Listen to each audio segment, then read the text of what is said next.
السلام عليكم ورحمة الله تعالى وبركاته أبنائي وبناتي طلاب الشهادة السودانية.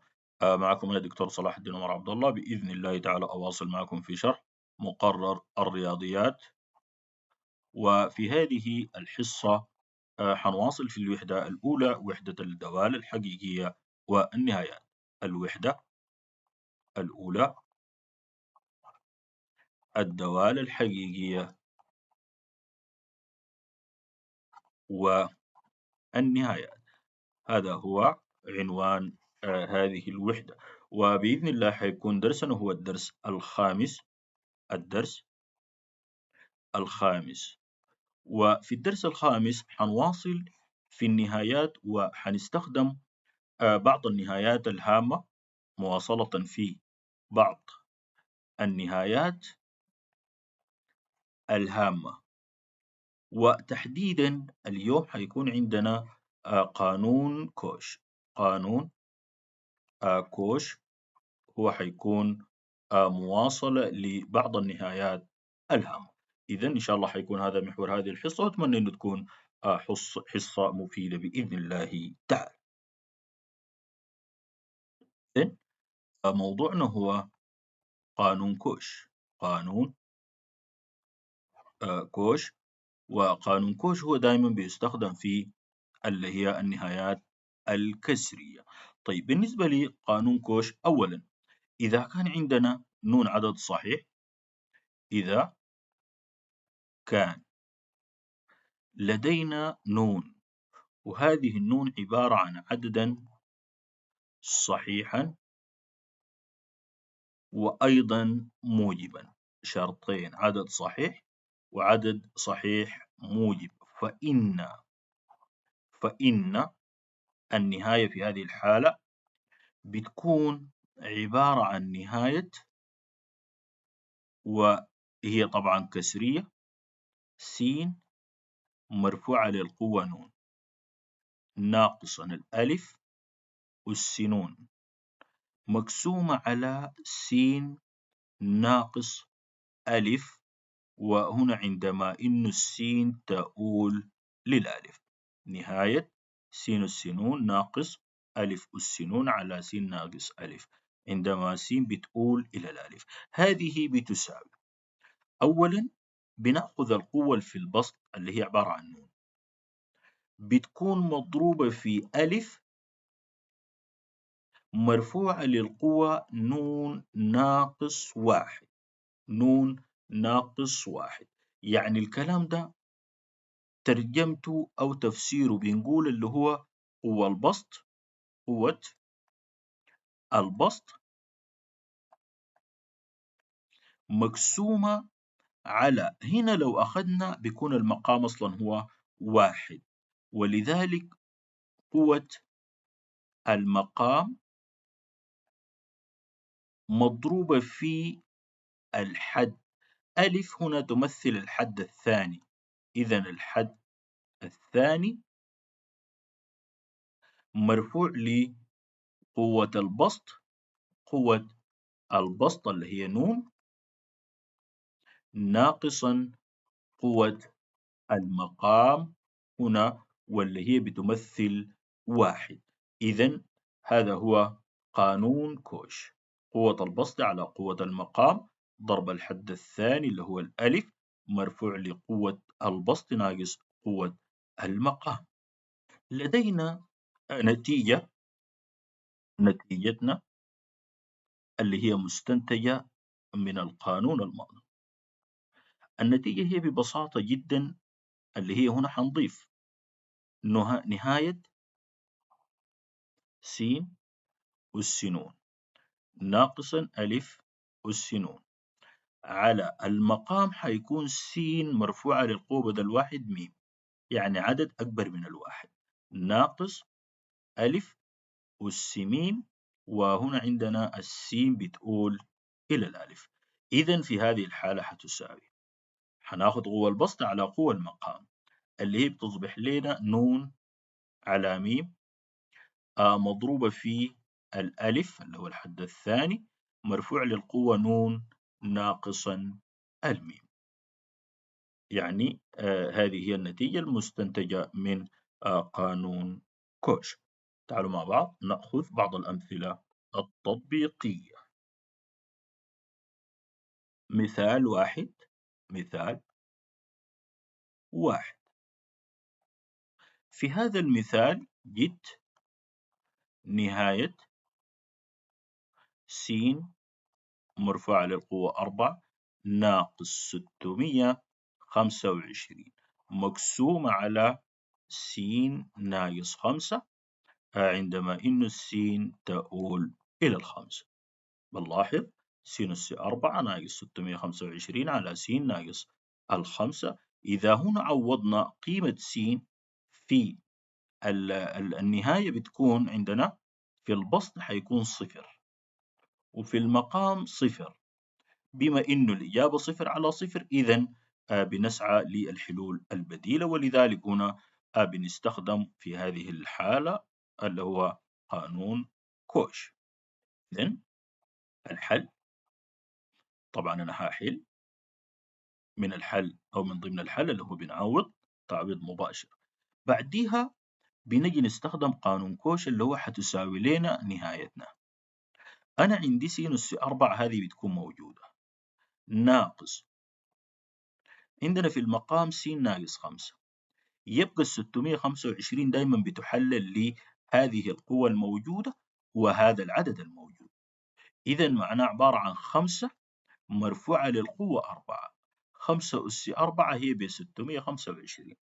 إذا الآن شكل المسألة أصبح بيشبه لنا قانون كوش، وهنا عندما إنه السين بتقول إلى الخمسة. إذا نطبق مباشر في القانون. قوة البسط 4 مضروبة في الحد الثاني اللي هو عبارة عن 5 مرفوع للقوة 4 ناقص 1 تساوي 4 مضروبة في 5 4 ناقص 1 3. إذا تساوي 4 مضروبة في 5 أس 3 ب 125. 4 ضرب 125 هذه تساوي 500. إذا تساوي 500. يبقى الآن قيمة هذه النهاية بتساوي 500. مثال 2. مثال 2 جد أيضا عايزين هنا نوجد نهاية دالتنا الكسرية. هنا عبارة عن س مرفوعة للقوة 5 ناقص 32. هنا عندنا س ناقص 2 وعندما إنه السين بتقول إلى الاثنين يبقى هذه هي النهاية. إذن هنا في الحل عندنا إذا عوضنا س ب2 فعند التعويض مباشرة اللي هي حتساوي لي في البسط حيكون صفر وفي المقام صفر. إذا نستخدم تحليلنا للنهاية حتكون عبارة عن نهاية س أس 5 ناقص هنا عندنا س ناقص 2 وهنا السين بتقول إلى الاثنين. يبقى ال 32 بتحلل ل 2 أس 5. 2 أس 5 باخذ من هنا الحد الثاني والقوة الموجودة. يبقى هذه تساوي مباشرة القوة ب5 مضروبة في الحد الثاني 2 أس القوة 5 ناقص 1 تساوي 5 مضروبة في 2 أس 4 حتساوي 5 مضروبة في 2 أس 4 ب16. يبقى الخمسة في 16 حتساوي 8. يبقى الإجابة هنا بتساوي 80. مثال 3. مثال 3 في هذا المثال أيضا جد عايزين نوجد هنا نهاية دالتنا هنا عبارة عن س أس 6 ناقص 64 على س ناقص 2 عندما س تؤول إلى الاثنين. يبقى الآن الحل إذا عوضنا قيمة س ب2 اللي هي هنا بتساوي لنا صفر على صفر، يعني عند التعويض صفر على صفر، يبقى مباشرة حاستخدم قانون كوش. إذا نحلل 64. يبقى شكل المسألة حتكون نهاية س أس 6 ناقص 2 أس 6 على، ليه قلنا 2 أس 6؟ لأنه هنا في 2 وهنا في 6. خلاص 2 أس 6 تعطي العدد المحتاج للتحليل. المقام س ناقص 2، وهنا عندما إنه السين تؤول إلى الاثنين تساوي، استخدم القانون القوة 6 مضروبة في الحد الثاني 2 أس القوة 6 ناقص 1، 6 ناقص الواحد تساوي 6 مضروبة في 2 أس 2 مرفوعة للقوة 5 حتساوي 6 مضروبة في 2 أس 5 ب 32. إذا 6 ضرب 32 هذه تساوي 192. يبقى الآن قيمة هذه النهاية تساوي 192.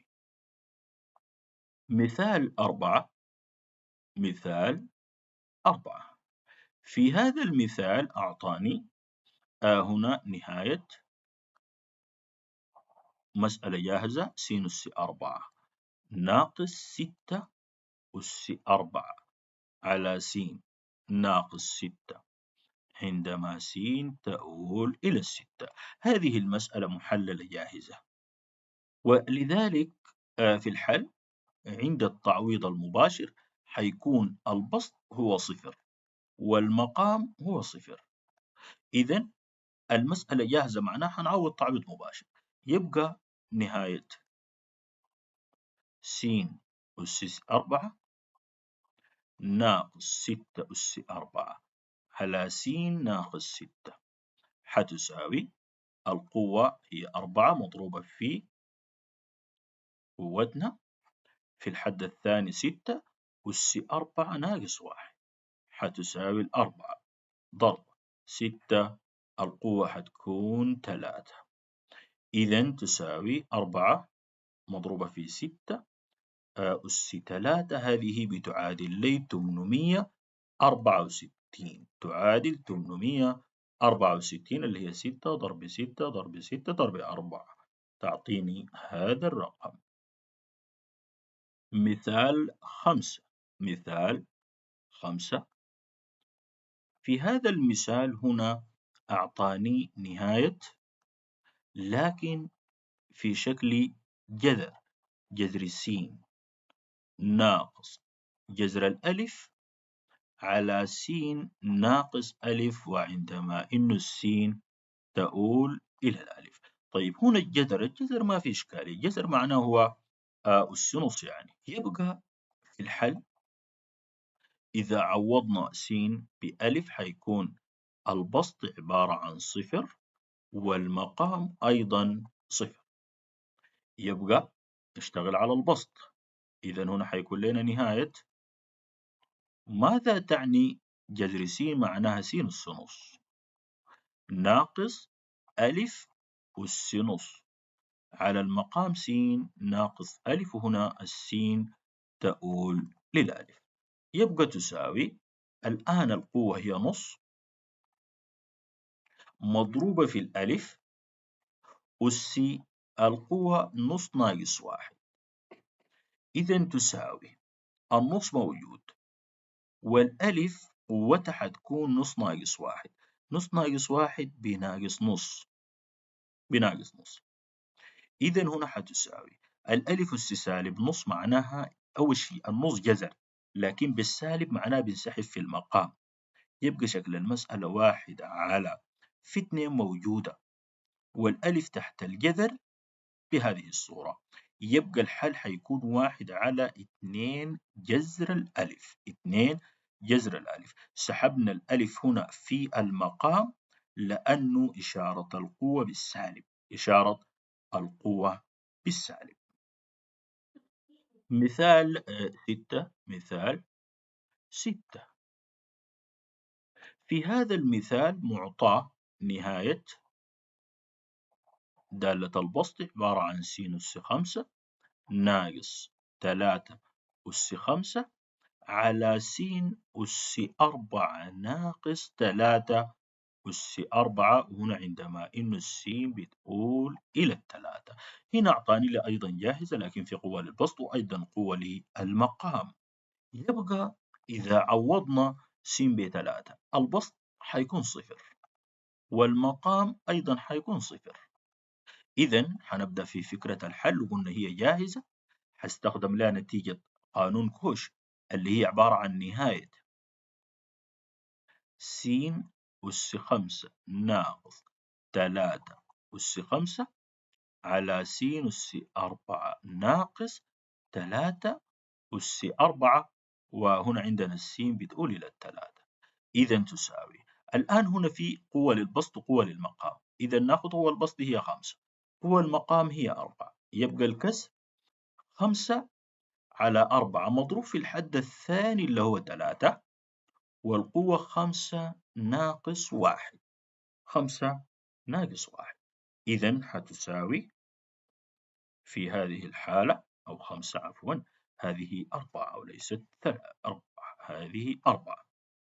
إذا شكلها حتكون 5 على 4 مضروبة في 3، القوة الجديدة 1. إذا حتساوي 5 ضرب 3 15 على 4. 15 على 4، يبقى الحل 15 على 4. مثال 7. مثال 7. في هذا المثال معطى نهاية دالة البسط عبارة عن س تكعيب ناقص 8 على س تربيع ناقص 4، عندما س تؤول إلى الاثنين. هنا عندنا س أس 3 ناقص 8 على س تربيع ناقص 4. يبقى لو عوضنا تعويض مباشر حيكون البسط عبارة عن صفر والمقام أيضا صفر. إذا نفكر في الحل. طبعا التعويض هو من ضمن الحلول.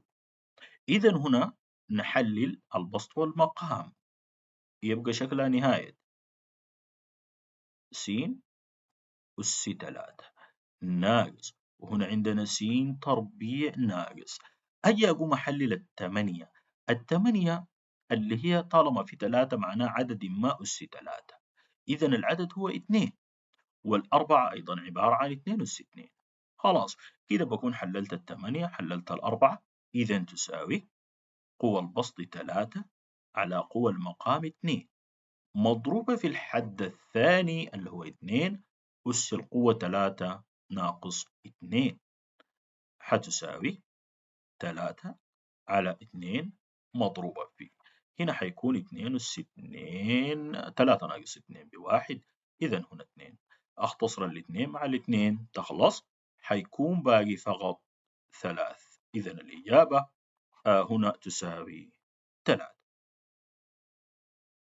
مثال 8. مثال 8. في هذا المثال أعطاني هنا نهاية س تربيع ناقص 9 على س أس 4 ناقص 81، عندما إنه السين بتقول إلى 3. س بتقول إلى 3، يبقى بنفس الفكرة أعوض س ب3. لو عوضت معناها البسط حيكون صفر والمقام أيضا صفر، يبقى صفر على صفر. إذا نفكر في الحل. الحل حنحلل البسط والمقام. إذا حيكون نهاية س تربيع، حنحلل 9 ل3 أس 2، 3 أس 2، يبقى على س أس 4 ناقص 81 هي 3 أس 4. 3 أس 4 عندما إن السين تؤول إلى 3.